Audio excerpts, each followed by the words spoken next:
can I invite Michelle Coppicord to ask her question? Thank you, Mr. Mayor. I am concerned at the reduction in the current staff working on the Borough Plan. At the recent Planning and Environment OSP, which I attended, concern was raised at the fact that there had been a reduction in the proportion of people in employment in the borough. The officer admitted that there is a continuing challenge to the borough and that there were plans to increase capacity and expertise in the field of economic development. In view of these statements, could the portfolio holder explain why the existing economic development officer has been made redundant and the senior planning policy officer working on the long-awaited borough plan has been diverted to the senior economic development role well before any new staff with the appropriate expertise have been recruited?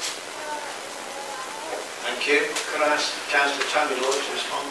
Thank you, Mr. Mayor. Thank you. The Council recognise the importance of the attracting new business to the borough, as well as helping existing business grow.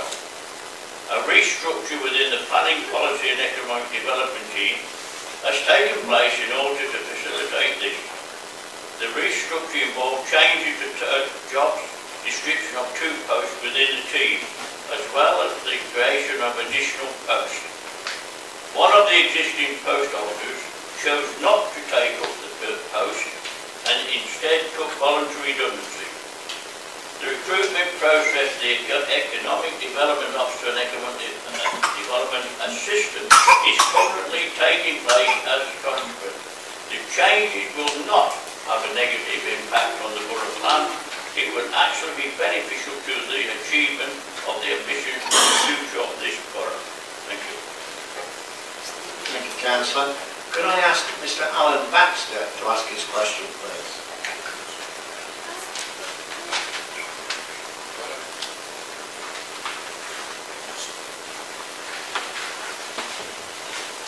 With much interest that I read one of Victoria Fowler's campaign posts on the internet. I quote, "More and more people in Nuneaton are having to rely on food banks to survive. This is a direct result of Tory policies like the bedroom tax, which have plunged thousands across the country into poverty and left many struggling to make ends meet." That's a direct quote from Victoria Fowler.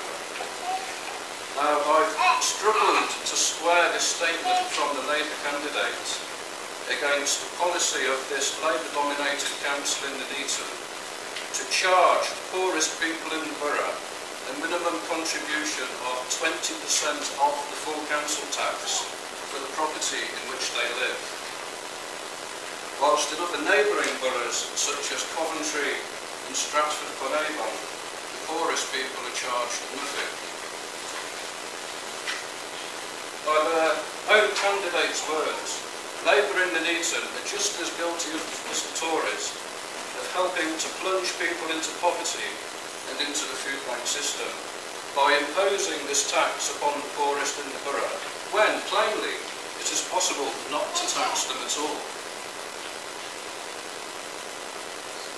I understand one of the aims of this Borough Council is to try to equalise the inequality in living standards that we see across the county. Nuneaton in the north being a deprived area as compared to the more affluent towns in the south, like Stratford-upon-Avon. To the end of satisfying this aim, I'd like to ask what plan our Labour-dominated council has in place to bring an end to this tax inequality by bringing the rate of contribution that the poorest in our borough have to pay down to 0%, as per that enjoyed in Coventry and Stratford-upon-Avon. By doing this, there should also be a theoretical reduction in the number of liability orders issued to people struggling to pay this 20% tax rate, for which a further fee of £80 or so is levied, pushing the subject even further into the proverbial dummy whammy of tax and fees imposed on the poorest. So the question is, what is the plan? Thank you. You've had your question. Thank you. Councillor Harvey. Thank you, Mr. Mayor. Mr Mayor, the local council tax support scheme was brought in by the Conservative Lib Dem government in 2013 and replaced the National Council Tax Benefit Scheme of the previous Labour government. Councils received 10% less funding than previously. Although we were then allowed to design our own scheme, pensioners had to be exempted from any changes, which increased the funding gap and left even less for everyone else. We do offer support to those residents struggling to pay the 20% contribution to the council tax on their property, and in particular we have set up a hardship fund to which people in severe difficulty can apply. We also work in partnership with other agencies such as CAB to assist where people are struggling to manage their finances. We do, however, plan to review the current scheme in the coming year, and a public consultation exercise will be carried out on any proposed changes for 2016-17. However, Mr Mayor, Nuneaton and Bedworth has a far bigger proportion of its population who are in financial difficulties than in Stratford-upon-Avon, and it is the Tory-led government which cut the funding for council tax support for the less well-off. We have, as a council, opposed and will continue to oppose these government-led attacks on the poorest people in our society. As the leader of the Labour group, I also welcome the efforts of Victoria Fowler and any other colleagues in the party at large to further publicise and expose this iniquitous legislation. Thank you, Councillor Harvey. Next item is item 7, which is questions by members. I will remind the Council that there is no debate on questions because of the items on the agenda tonight. I will not be permitting the questioner to ask a supplementary question.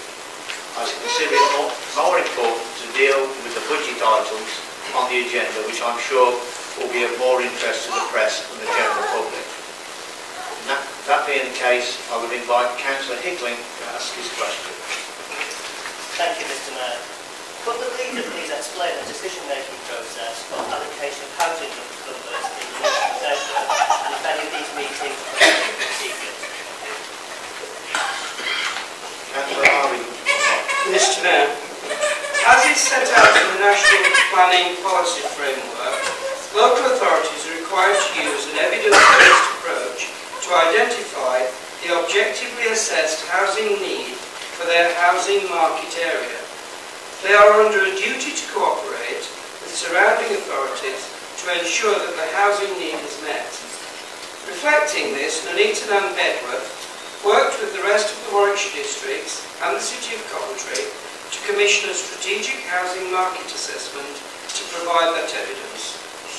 An assessment was produced in November 2013 and then updated in September 2014 to reflect a national update of population projections.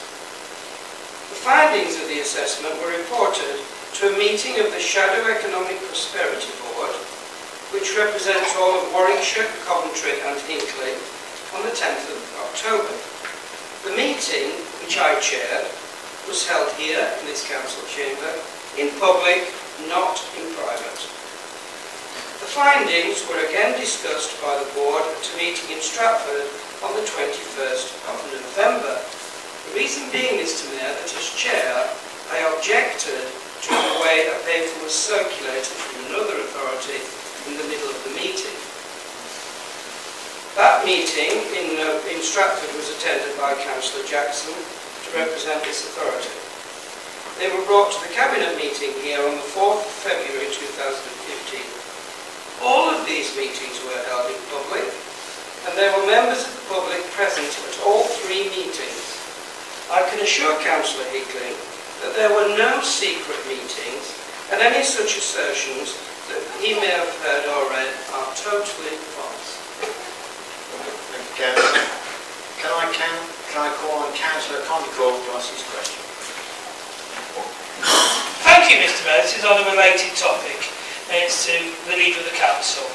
You chaired the October 2014 meeting of the Shadow Economic Prosperity Board, EPB, held in Nuneaton, which first raised the new housing targets for Coventry and Warwickshire based upon the 2014 Joint Strategic Housing Market Assessment.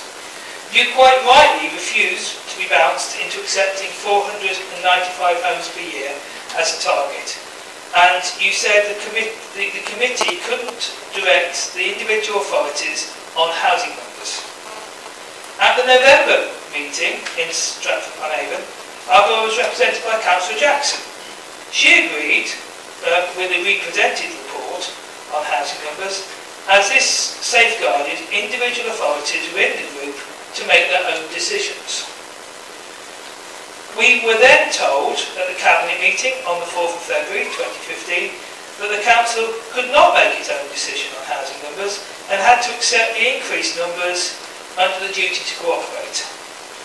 Clearly, the new target of allowing 9,900 homes over 20 years will open up more of our countryside for development by appeal process over the whole borough. We have imposed on us a higher target, a higher increase in the target than any of the other 5 councils, even though we're the one with the least land. Will the Nuneaton Council go to the Economic Prosperity Board meeting on the 19th of March in Warwick and ask for our allocation to be initially set at 422 per year, as suggested by the latest 2014 Shadow Economic Market Assessment? Thank you, Councillor. Councillor Harley. I would like to point out, Mr Mayor, that that is not exactly the question submitted by Councillor Condoc, who has changed it significantly in that he has talked about a higher percentage increase in the housing. His question said, we have imposed on us a larger increase in housing than any of the other 5 councils, and that is the one I'm answering. As it was explained in the report considered by Cabinet on the 4th of February, the Council is bound by the requirements of the duty to cooperate, which are set out in the 2011 Localism Act. As a result, the Council is required to work with neighbouring authorities in Coventry and Warwickshire by law to ensure the housing requirements of the housing market area are met as a whole. It is blatantly untrue to say, as was in the original question, that the other 4 Warwickshire authorities are taking less housing than us. In truth, only North Warwickshire, a very small authority in population terms, has been apportioned a lower figure. Rugby has been assigned 660 dwellings a year, Stratford 540 to 570, and Warwick 720, all of which are higher than the 495 apportioned to Nuneaton and Bedworth. The whole point about my comments at the meeting in October was that the document was only tabled during the meeting, as I said, from another authority, and that these figures had to go to the district councillors to consider and could not be voted upon at that meeting, where incidentally Warwickshire County Council tried to use a vote, and they are not included in this, Mr Mayor, because there is not a target for the county as a whole. It's set by district. In setting the record straight, I would also like to point out that there are many hundreds, if not thousands of people, young and old alike, in our borough who are seeking new homes, with many seeking a home of their own for the first time. Why is it, Councillor Condicourt, who yourself live in a new house built not that long ago on what was once a farmer's field, that you continue to rail against the building of new homes for the many people who have similar aspirations to have their own homes or to seek to move to a new house in the borough? No, Mr Mayor, I will not go to the Economic Prosperity Board meeting on the 19th of March and ask for the allocation to be changed. Such an action would only lead to further delays in settling our borough plan and cause even more uncertainty over local planning and housing matters. Thank you, Councillor. I'll now move on to question 3. Councillor Hancock to ask the question. Thank you, Mr Mayor. Could the Cabinet Member for Housing provide an update on our programme of building new council houses? Thank you. Thank you, Councillor. Councillor Jackson. Mr Mayor, I'm delighted to provide an update. Our tenants have consistently told us that they wish to see this council build new homes in order to provide affordable quality housing for our residents. Following the route to self-financing, we've been able to build the first new council homes for almost 30 years. I am very happy to be able to inform members that we took possession of the first 3 homes in Acacia Road on the 23rd of January, and we will be taking possession of a further 8 homes, including a disability adapted bungalow on Monday the 23rd of February. These are homes in Elder Close, just off Sycamore Road, and I believe members will be invited to view those properties on the afternoon of the 23rd of February. I'm also delighted to confirm that the building of a further 36 homes at Park Lane has commenced, and we should be taking possession of those just before Christmas, hopefully allowing tenants to move into lovely new homes just before the festive season. Thank you, Mr Mayor. Thank you, Councillor. Can I ask Councillor Haynes to ask his question? My question is to the Cabinet Member responsible for housing.